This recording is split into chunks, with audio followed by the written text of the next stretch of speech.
So today I'm doing a movie review of Harry Potter and the Deathly Hallows Part 2. It does contain spoilers, so if you haven't seen any of the movies or read any of the books, then you probably just don't want to watch the movie because it wouldn't make any sense to you.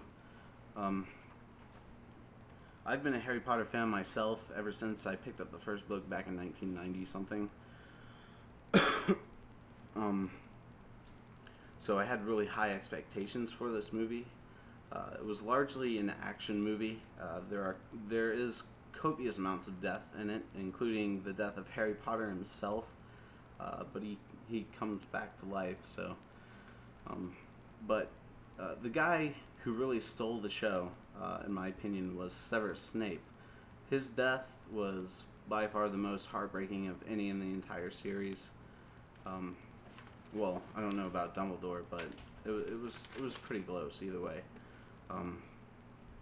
The story was he was in love with Harry's mother ever since they were school children, but his love of the dark arts sort of turned her away from him. Also, it turns out Harry's father was a total douche, which kind of explains Snape's dislike for Harry. He thinks Harry's just like his father, but actually he's not. Snape's love for Harry's mother kind of explains Snape's love for Harry, and he does love Harry, which is explained in the 7th book. So he was the good guy all along, and turns out Dumbledore's death was all part of the plan. It was a tragic tale, indeed. The action in it was not as hard as I'd hoped it would be. The battle sequence was pretty incredible, but I thought there should have been more of it. The thing I liked about this movie was that it actually followed the storyline of the book pretty closely, which is a problem I had with a lot of the other movies. They didn't really follow the books so close. But this movie, I think, was probably the best Harry Potter movie so far. And it wasn't terrible. I kind of liked it. But some things that they left out was one of them's the whole house elf thing that kind of started back in the 2nd book, I believe, where Hermione became an activist for house elves because they were kind of just like slaves or whatever.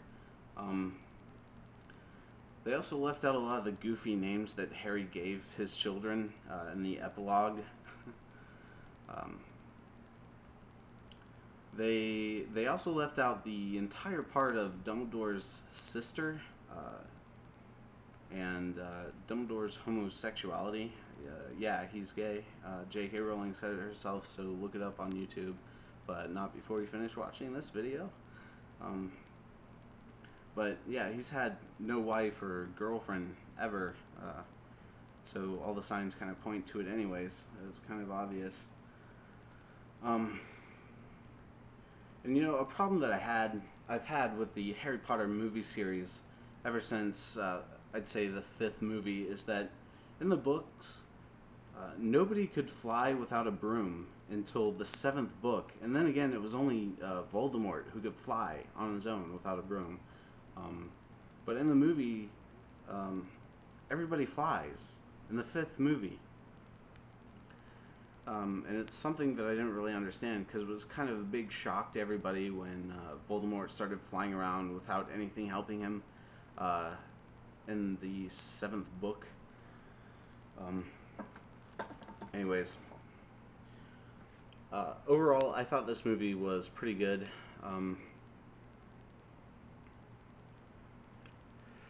The battle scene only took up part of the movie. I think it should have been much longer because in the book it was a huge chunk of it. I can't remember, but it was probably like 100 pages of the book, and it was crazy, and everybody was dying and crap like that. But yeah, here's a short death list. Fred dies. Remus, Lupin, and Tonks die. Hedwig, of course, you know she dies because you've seen part 1. Voldemort dies in the end. Harry wins.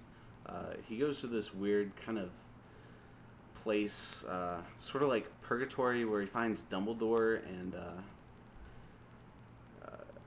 I think Voldemort's like soul is there or something, and it's like a bloody baby just lying on the floor. Anyways, that was after Voldemort first try to kill Harry, and they both kind of got knocked out by that spell, and they both kind of half died. What happens was, Voldemort when Voldemort tried to kill Harry, um, his Harry's mom's love protected Harry, but then again, um, a part of Voldemort's soul somehow got trapped inside of Harry. So Harry turns out was like the seventh Horcrux. So he had to go before Dumbledore and submit himself for death. But he comes back to life, and then he kills he kills Voldemort. Voldemort. Did I say Dumbledore?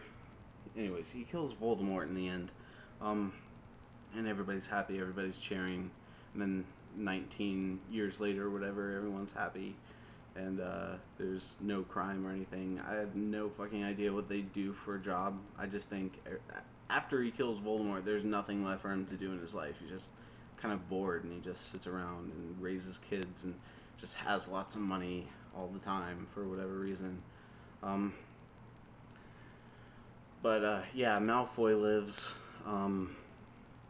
The Malfoys kind of betray Voldemort at the end. I think everybody kind of saw that coming.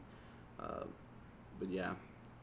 So it was overall it was a good movie. I give it probably 8.6 out of 10. Then again, my standards are kind of high. Other people would probably give it, like cynical assholes would probably give it like a 5.0 or something like that. But it was actually a pretty good movie for what it was, and it did follow the books pretty closely. All in all, good movie. I'd recommend that you see it if you haven't seen it yet. So I guess that's it. Thanks for watching.